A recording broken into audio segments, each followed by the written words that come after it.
आशीष कुमार और आप लोग देख रहे हो मेरा चैनल आशीष कुमार। और आज हम क्लास 10th का चैप्टर नंबर 1 स्टार्ट करने जा रहे हैं, जिसका नाम है केमिकल रिएक्शन इक्वेशन। जैसे कि आप लोगों को पता ही है कि आप लोग अभी 10th क्लास में आई हो, कॉन्ग्रेचुलेशन आ गए हो 10th क्लास में। अब इस साल थोड़ी पढ़ाई में ध्यान देना है, ठीक है। फिर उसके बाद आज हम पढ़ेंगे chapter number 1 chemical reaction and equation. इस चैप्टर में है क्या, मैं आपको बता देता हूँ। अभी इंट्रोडक्शन दे रहा हूँ इस चैप्टर का आज। तो इस वीडियो के 2 पार्ट्स बनाऊँगा मैं। एक पार्ट में आपको इसका इंट्रोडक्शन मिल जाएगा और दूसरे पार्ट में मैं इस चैप्टर की सारी एक्टिविटीज़ आपको जो भी है ये चैप्टर एक्सप्लेन कर दूँगा, ठीक है। और जैसे कि ये है चैप्टर नंबर 1, इसमें हमें ये बहुत बेसिक सा चैप्टर है, केमिस्ट्री का है, बहुत बेसिक सा चैप्टर है, पर आपको आना चाहिए ये चैप्टर, क्योंकि इसी चैप्टर से रिलेटेड आगे के जो चैप्टर्स हैं वो इससे ही बेस्ड हैं थोड़े। अगर आपको ये कॉन्सेप्ट्स आते होंगे तो आप ये अच्छे से कर पाओगे, ठीक है। हाँ, ये चलो पढ़ते हैं। Consider the following situation of a daily life and think what happens when milk is left at room temperature during summers and iron tawa pan nail is left expose to humid atmosphere. Grapes, मैं एक काम को इसे थोड़ा बड़ा कर देता हूँ। Grapes get fermented, food is cooked, food get digested in our body, we expire, ठीक है। इसमें लिखा है in all the above situation the nature and the identity of internal substances have somewhat changes. We have already learned about physical and chemical changes of matter in our previous classes। मतलब आपने 9th class में जो matter पढ़ा होगा इस बार, वैसे इस बार तो कट ही गया होगा, लेकिन मैटर में मैं बता देता हूँ कि इसमें थोड़ा सेम प्रॉपर्टीज़ होता थी इंटरनल सब्सटेंसेस की, ठीक है। Whenever a chemical change occurs we can say that the chemical reaction has taken place. मतलब कि यही केमिकल चेंज जब अकर होता है ना, तो इसी को ही हम केमिकल रिएक्शन तब टेक प्लेस होते हैं। जैसे मान लो आपको मैं इसे एक एग्जांपल के थ्रू समझाता हूँ। जैसे मैं ये एक एग्जांपल लेता हूँ, जैसे H2 वाटर का ले लेता हूँ। H2 plus O2 give rise to H2O। H2O water है, ठीक है, ये वाटर है, WATER, ये वाटर है, ठीक है। H2O, तो हमने ये जब दो सब्सटेंसेस को जोड़ा तो ये आपके पास एक प्रोडक्ट है। मतलब जो हमने ये रिएक्टेंट्स थे, ये प्रोडक्ट थे, ठीक है। ये प्रोडक्ट थे, ये रिएक्टेंट्स थे, रिएक्टेंट्स, और ये प्रोडक्ट था। लेकिन पर फिर उसके बाद हमने क्या किया, ये मतलब कि अब ये ब्रेक डाउन नहीं हो सकते। अगर आप चाहो तो हाइड्रोजन और ऑक्सीजन को अलग नहीं कर सकते अब इस टाइम, क्योंकि अब ये एक कंबाइंड फॉर्म हो, ये केमिकल चेंज हो गया है। अब जो ये इक्वेशन है ना, इस वाली जो अभी मैंने लिखी है, इसी को ही हम आगे स्टडी करने वाले हैं। तो बनी यही है अभी मेरे साथ। वैसे मैं अभी एक मिनट, मैं पहली बार चला रहा हूँ तो एक मिनट, हाँ नहीं सॉरी, हाँ 2 मिनट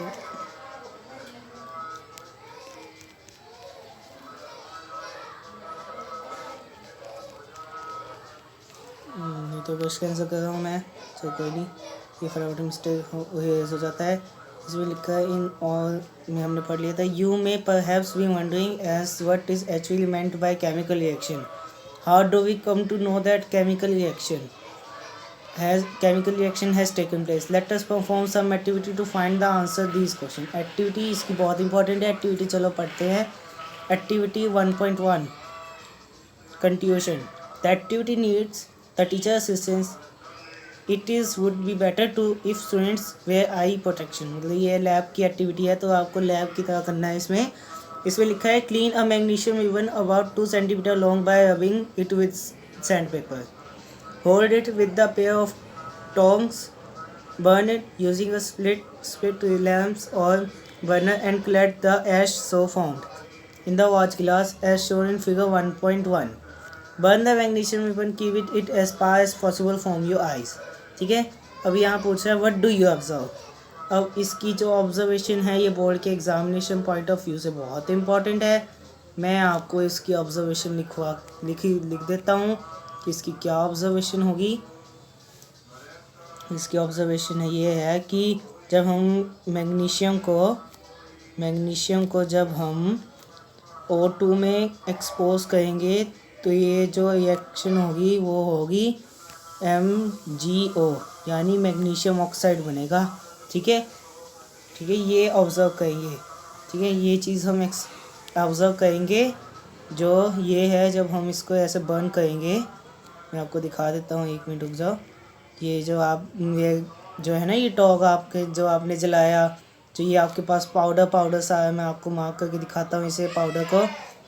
इस पाउडर, ये जो आपको पाउडर दिखा है बिल्कुल ये वाला, ये आप देख ही रहे होंगे, इसे dot dot dot dot powder वाला, ये जो पाउडर है यही है वो क्या कहते हैं, वो मैग्नीशियम ऑक्साइड MgO। ठीक है, यही जो वाइट पाउडर है यही MgO है। ठीक है, ये तो आपको पता ही होगा। तो आते हैं फिर, चलो अब आगे बढ़ते हैं। You must have observed the magnesium burn with dazzling white flame and changes into white powder।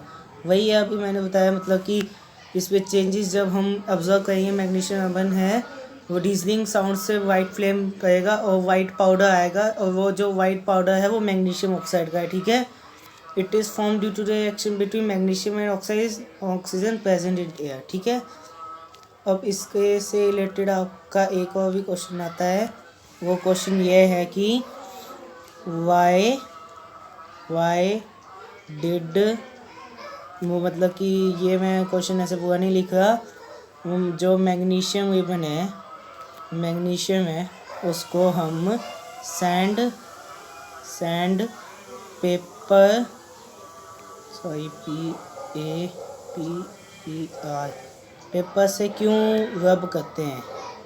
ठीक है, ये ठीक है, सैंड पेपर से क्यों रब करते हैं, सैंड पेपर से रब क्यों करते हैं?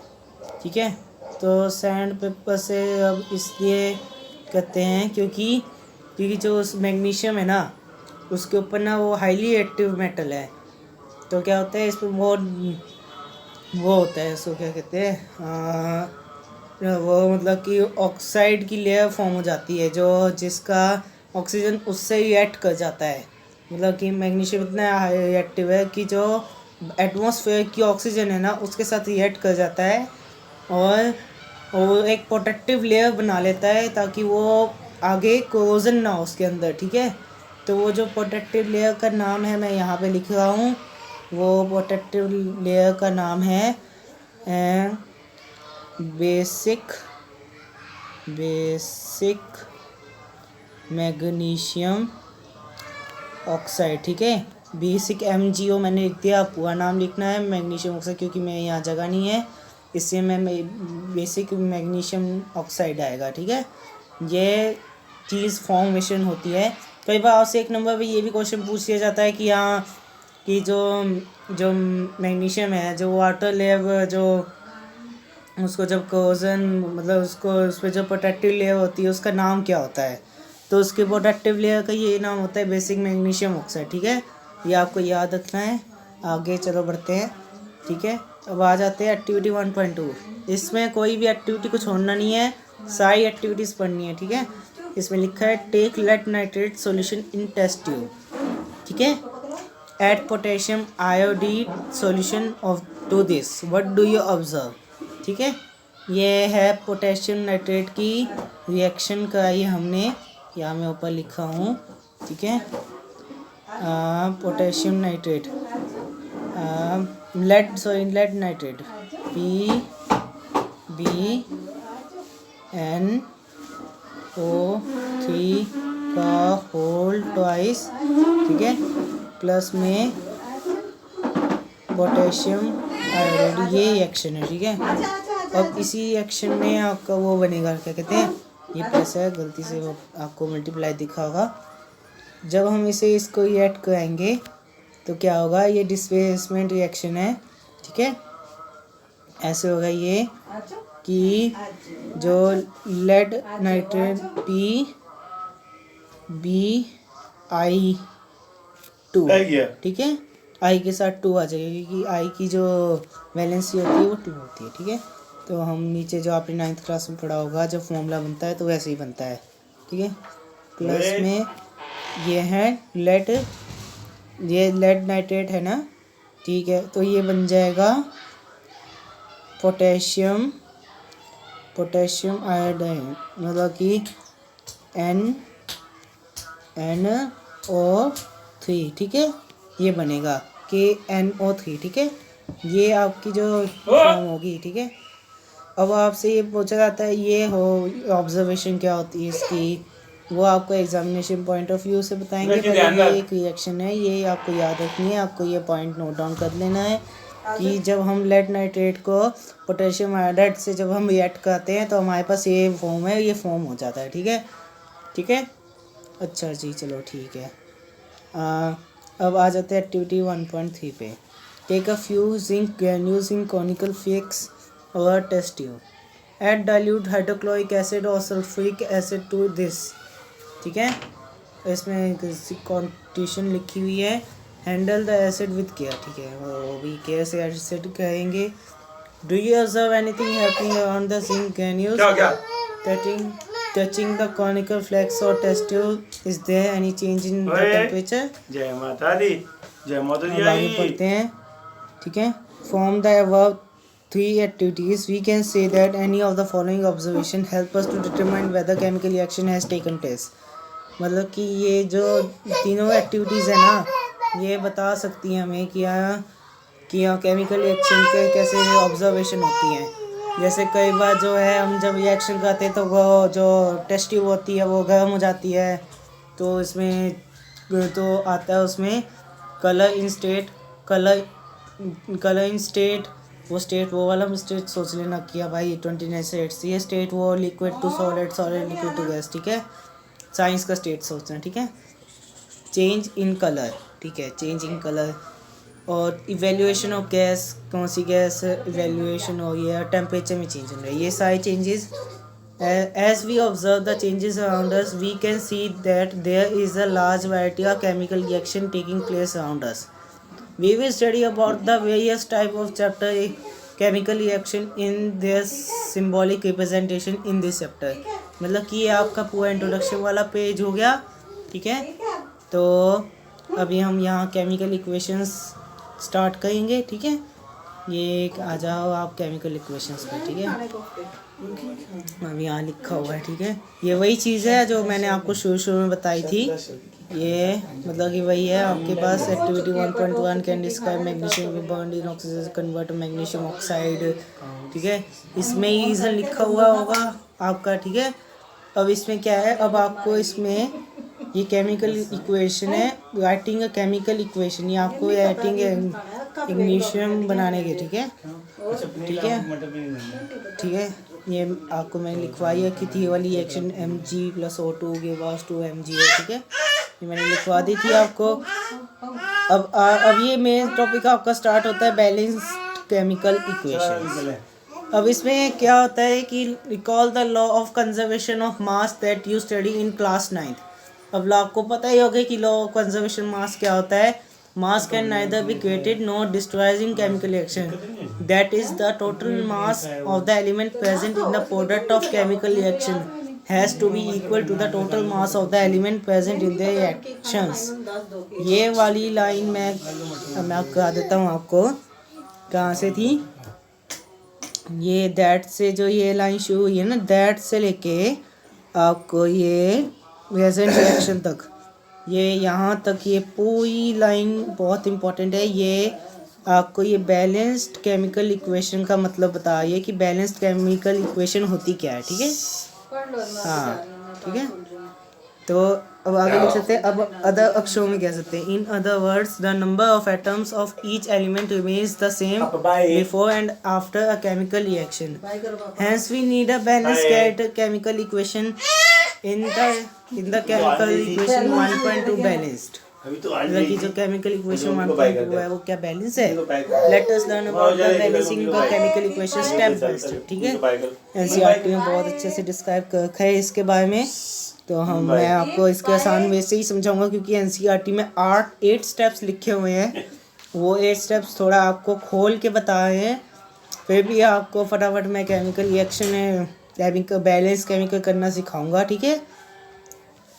अभी ठीक है, ये है, सॉरी ये मैं काटना भूल गया था।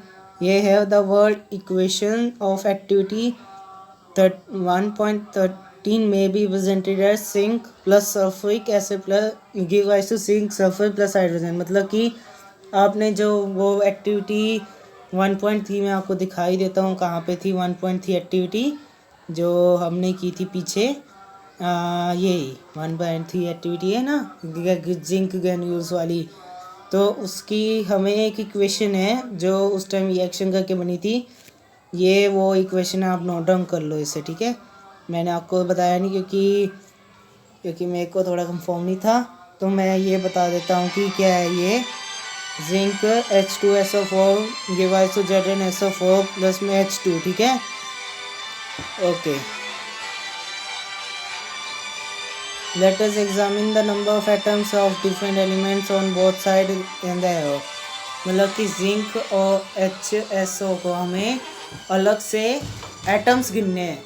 अब आपको पता ही होगा एटम्स कितने होते हैं, मतलब जैसे 9th क्लास में पढ़ के ही आए हो, एटम्स ऐसी कोई बड़ी बात नहीं है। अब तो हमें क्या करना है, एक एक चीज़ का, जैसे जिंक है इसका कितना है 1, तो मतलब कि हमें ये चाहिए इसमें कि हमें इसमें मतलब कि LHS is equal to RHS करना है, ठीक है। मतलब लेफ्ट हैंड साइड के जो रिएक्टेंट्स है ना उसका प्रोडक्ट के इक्वल दिखाना है। जो law of conservation of mass है उसको बिठाना है, मतलब उसको बैलेंस करना है। इस बैलेंसिंग केमिकल इक्वेशन का ये मतलब है कि LHS is equal to RHS, मतलब कि लेफ्ट हैंड साइड और राइट हैंड साइड को बराबर करना है। जैसे आपको सीसो का मैं एग्जांपल देता हूँ, जैसे ये सीसो है आपका, ठीक है। अब ऐसे आपका ये सीसो है, मेरा हाथ आप सीसो समझ लीजिए, ये सीसो है। तो आप ये जैसे मान लो ये एक ऐसे एक का कम है दूसरे का ज़्यादा है, तो ये सीसो ऐसे हो जाएगा, एक का ज़्यादा है दूसरे का कम है, ऐसे हो जाएगा। अब हमें क्या करना है, ऐसे ऐसे ना करके उसको एक जगह पे लेके आना है, ऐसे बिल्कुल स्ट्रेट लाना है। मतलब कि ना इधर के भी इक्वल होने चाहिए, इधर का भी वेट इक्वल होना चाहिए, इधर का भी वेट इक्वल होना चाहिए, ठीक है। समझ आई, वेट इक्वल करना है ना कि वेट इधर उधर करना है, ठीक है। इसलिए हम लिखते हैं एक्टेंट ऑफ प्रोडक्ट, ठीक है। तो इसमें ये तो हम ये चेक किया हमने कि 1 है, ये भी 1 है, ये मतलब ये ऑलमोस्ट सेम है। इसको हम ये ऑलरेडी बैलेंस है, हमें इसको और बैलेंस करने की कोई ज़रूरत नहीं है। अब मैं बता देता हूँ आपको बैलेंसिंग इक्वेशन कैसे करनी है। ये आएगी, let us try the following chemical equation, ठीक है। अगर मैं तो अभी इसमें समझा देता हूँ, अगर आपको कोई समझ ना आए ना स्टेप, तो आप मेरे को बोल देना, कमेंट बॉक्स में डाल देना। मैं इसकी एक अलग से अपने वाइट बोर्ड पे इसकी वीडियो बना के दूंगा कि भाई कैसे बैलेंस करते हैं केमिकल इक्वेशन को ईजिली, क्योंकि NCERT में काफ़ी बहुत लंबा है ये। थोड़ा प्रोसेस पढ़ के अगर आपको समझना है तो आप पढ़ लेना NCERT को, ठीक है। ये Fe plus H2O give rise to Fe3O4 plus H2, ठीक है। ये हम केमिकल ये बैलेंस केमिकल इक्वेशन हम बाद में करेंगे, ठीक है, ठीक है। तो ये बहुत लंबा है, देखो स्टेप 1 कितना है जिसको बैलेंस करेंगे 4 5। तो ये मैं आपको ये चैप्टर कोशिश करूँगा कि ये को आ गया आपके क्वेश्चन। देखो ये मैंने आपको बताया नहीं था, फर्स्ट क्वेश्चन मैंने आपको पहले ही बता दिया था कि मैग्नीशियम को क्यों क्लीन करते हैं। ये क्वेश्चन बहुत इंपॉर्टेंट है बोर्ड के पॉइंट ऑफ व्यू से। आप इसे स्टार मार्क कर लेना, जो आप स्टार मार्क करना चाहते हो स्टार मार्क कर लेना, जैसे भी करना चाहते हो। ये बहुत इंपॉर्टेंट क्वेश्चन है, इसको जहाँ मर्जी का मार्क करना कर लेना, ठीक है। और आगे चलते हैं कि ये सब आप कर ही दोगे, ठीक है। अब आ जाते हैं types of chemical reaction and equation, ठीक है। इसमें लिखा है we have learn in class 9th during the chemical reaction 1 element do not change into these of another element, nor do atoms disappear from the mixture or appear from elsewhere. Actually, chemical reaction involves the breaking and mixing of bonds between atoms to produce a new substance. You will study about types of bond formed between the atoms in chapter number 3 and 4. मतलब कि वो आपको कहना चाहा है कि हमने 9th class में केमिकल रिएक्शन की थी, तो एक one element do not change to in these of another element, not do atom disappear from mixture और अपीयर फ्रॉम एनवेज। मतलब कि ना एटम्स कभी ख़त्म होते हैं, ना अपीयर मिक्स होते हैं, ना कुछ भी, मतलब कुछ नहीं हो सकता। वैसे chemical reaction involve in baking, मतलब आपका ये थोड़ा रीडिंग करने का पार्ट है जो आपको समझ आ जाए, ठीक है, नहीं तो फिर कर लेना। आगे आ जाते हैं, ये केमिकल कॉम्बिनेशन रिएक्शन है। ये अब आ गए आपके टाइप्स ऑफ केमिकल रिएक्शन। वैसे सिंपल रिएक्शन है, बहुत बेसिक से रिएक्शन है, आपको तब भी याद होना चाहिए। इसमें एक्टिविटीज़ बहुत इंपॉर्टेंट है, एक्टिविटीज़ को अच्छे से आप रीड करना। 10th क्लास में आ गए हो आप, थोड़ा पढ़ने लग जाओ, थोड़ा मस्ती भी करनी है, लेकिन इतनी भी मस्ती मत करने लग जाना कि 10th क्लास को सोचो कि हम कर लेंगे, क्योंकि 10th क्लास में कभी कुछ भी आ जाए। और वैसे भी साइंस का पेपर भी वैसे थोड़ा ठीक टफ सा आता है, अंडरस्टैंडिंग के बेसिस के ऊपर आता है, तो आपको हर एक चीज़ की नॉलेज होनी चाहिए इसमें, ठीक है। तो वे आज के लिए बस इतना ही। अब ये आपका पार्ट 1 मैंने कंप्लीट कर दिया है, और बैलेंसिंग केमिकल इक्वेशन मैंने अभी छोड़ दिया है, वो उसकी वीडियो मैं अलग बनाऊंगा, क्योंकि मैं पहले सोच रहा हूँ कि चैप्टर पहले ख़त्म कर देता हूँ, फिर उसके बाद जो writing a balance chemical equation है ना, वो करवाऊँगा, ठीक है। आपको अगर आप चाहते हो कि मैं आपको केमिकल रिएक्शन का वो क्या केमिकल इक्वेशन को बैलेंस करना सिखाऊं, ठीक है। अगर आप एक बार ट्राई करना एनसीईआरटी से पढ़ने का, अगर आपसे एनसीईआरटी से नहीं पढ़ के होता तो मेरे को कमेंट में डाल देना, इसी वीडियो के कमेंट के नीचे डाल देना कि हाँ भाई ये कैसे होता है, ठीक है। केमिकल रिएक्शन हमें नहीं समझाई तो फिर मैं आपको एक अलग से वीडियो बना के पूरी केमिकल रिएक्शन एंड इक्वेशन समझा दूँगा। तो please like share subscribe to my channel. Thank you.